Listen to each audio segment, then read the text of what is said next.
നമസ്കാരം. മലയാളി വാർത്തയിലേക്ക് സ്വാഗതം. സംസ്ഥാനത്ത് കാലവർഷമെത്തി.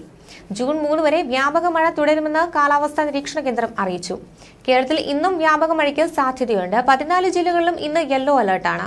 പടിഞ്ഞാറൻ പ്രദേശങ്ങളാണ് കൂടുതൽ മഴയ്ക്ക് സാധ്യത.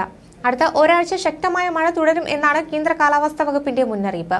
മത്സ്യത്തൊഴിലാളികൾ കടലിൽ പോകരുതെന്ന് നിർദ്ദേശം നൽകിയിട്ടുണ്ട്. കനത്ത മഴയെ സംസ്ഥാനത്ത് മഴക്കെടുതി രൂക്ഷമാവുകയാണ്. ചേർത്തല പള്ളിപ്പുറത്ത് വെള്ളക്കെട്ടിൽ വീണ് ഗ്രഹനാഥൻ മരിച്ചു. ഇടത്തട്ടിൽ അശോകനാണ് മരിച്ചത്. റോഡിൽ ചേർന്ന പാടശേഖരത്തിൽ വീണാണ് അപകടമുണ്ടായത്. അതേസമയം കൊച്ചിയിൽ രാത്രി മഴ മാറി നിന്നത് ആശ്വാസമായി. കളമശ്ശേരിയിലും തൃക്കാക്കരയിലും താഴ്ന്ന പ്രദേശങ്ങളിലെ വെള്ളക്കെട്ട് ചെറിയ അളവിൽ കുറഞ്ഞു വരികയാണ്. തിരുവനന്തപുരം നഗരത്തിൽ ഇന്നലെ വെള്ളം കയറിയ സ്ഥലങ്ങളിൽ രാവിലെയോടെ വെള്ളമിറങ്ങി. മഴ കുറഞ്ഞതോടെ പത്തനംതിട്ട ജില്ലയിൽ അപ്പർ കുട്ടനാട് മേഖലയിൽ ഉൾപ്പെടെ സ്ഥിതി ശാന്തമാണ്. താഴ്ന്ന പ്രദേശങ്ങളിൽ പക്ഷേ വെള്ളക്കെട്ട് രൂക്ഷവും. കോട്ടയം ജില്ലയിൽ മഴ മാറി നിൽക്കുകയാണെങ്കിലും ഇല്ലിക്കലിനോട് ചേർന്നുള്ള താമസിക്കുന്നവരുടെ ദുരിതത്തിന് ഇത്തവണയും വ്യത്യാസമൊന്നുമില്ല. കിഴക്കൻ വെള്ളം ഒഴുകിയെത്തിയതോടെ ടൗണിലെ വെള്ളക്കെട്ട് ദിവസങ്ങൾ നീണ്ടു നിൽക്കും. മുട്ടൊപ്പം വെള്ളത്തിൽ ജീവൻ പണയം വെച്ചാണ് പലരും ജോലി സ്ഥലത്തേക്ക് പോകുന്നത്. ഇനിയെങ്കിലും റോഡ് ഉയർത്തി പ്രശ്നം പരിഹരിച്ചില്ലെങ്കിൽ നാട് വിട്ടു പോവുക മാത്രമാണ് ഏക പരിഹാരമെന്ന് നാട്ടുകാർ പറയുന്നു.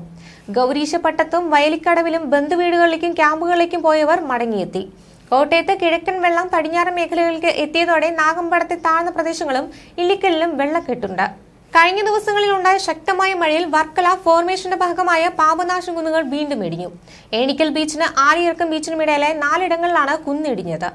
കഴിഞ്ഞ ദിവസം വൈകിട്ടും വ്യാഴാഴ്ച രാവിലെയുമായാണ് ഈ ഭാഗങ്ങളിൽ കുന്നിടിച്ചിലുണ്ടായത്. കുന്നിന്റെ ഭാഗങ്ങൾ അടർന്ന് ഏകദേശം 30 മീറ്ററോളം താഴേക്ക് പതിക്കുകയായിരുന്നു. മഴ ശക്തമാകുന്നതോടെ ഇനിയും വലിയൊരു ഭാഗം അടർന്നു വീഴാവുന്ന നിലയിലാണ്. നിലവിൽ 15 മീറ്ററിലധികം വീതിയിലും 3 മുതൽ 8 മീറ്റർ വീതിയിലുമാണ് കുന്നിടിഞ്ഞിരിക്കുന്നത്. കൊല്ലം നിരകളിൽ നിന്ന് വർക്കല ഫോർമേഷന്റെ ഫേസ് 1 ഇടവ വെറ്റക്കട കുന്നുകൾ കഴിഞ്ഞ ദിവസം ഉച്ചയോടെ ഇടിഞ്ഞിരുന്നു. മഴയെയും കാറ്റിനെയും പ്രതിരോധിക്കാൻ ശേഷിയില്ലാതെ കുന്നുകൾ തകർച്ച ഭീഷണി നേരിടുകയാണ്. മുൻവർഷങ്ങളിൽ പോലും ഇത്രയും വ്യാപ്തിയിൽ കുന്നിടിഞ്ഞിട്ടില്ല. അതിനിടെ വിളവുക്കൽ പഞ്ചായത്തിൽ വീടിന്റെ ഭിത്തി ഇടിഞ്ഞ് അപകടമുണ്ടായി. 78 വയസ്സുള്ള ശാന്ത, മകൻ 48 വയസ്സുള്ള ഗോപകുമാർ എന്നിവർ അടുത്തടുത്ത മുറികളിലാണ് കിടന്നിരുന്നത്. ഉച്ചയ്ക്ക് 3:30 മണിയോടെ പാതി മയക്കത്തിലായിരുന്ന ഇവർ ചെറിയ ശബ്ദം കേട്ട് ഉണർന്ന് ചാടി എഴുന്നേറ്റപ്പോഴേക്കും ഭിത്തി 2 ഭാഗത്തേക്ക് പതിക്കുകയായിരുന്നു. സെക്കൻഡുകളുടെ വ്യത്യാസത്തിലാണ് ഇവരുടെ രക്ഷപ്പെടൽ. ശാന്തയും മകൻ ഗോപകുമാർ, ഭാര്യ രാജലക്ഷ്മി, 2 കുട്ടികൾ എന്നിവരായിരുന്നു ഈ സമയം ഇവിടെ താമസിച്ചിരുന്നത്. വീടിന് 10 വർഷത്തിലധികം പഴക്കമുണ്ട്. ലൈഫ് ഭവന പദ്ധതിയിൽ ലിസ്റ്റിൽ ഉൾപ്പെട്ടിട്ടുള്ളതായും ഉടൻ പരിഹാരം കാണുന്നുള്ള നടപടികൾ സ്വീകരിക്കുന്നതായും മൂലമൺ വാർഡ് മെമ്പർ ഷിബു പറഞ്ഞു.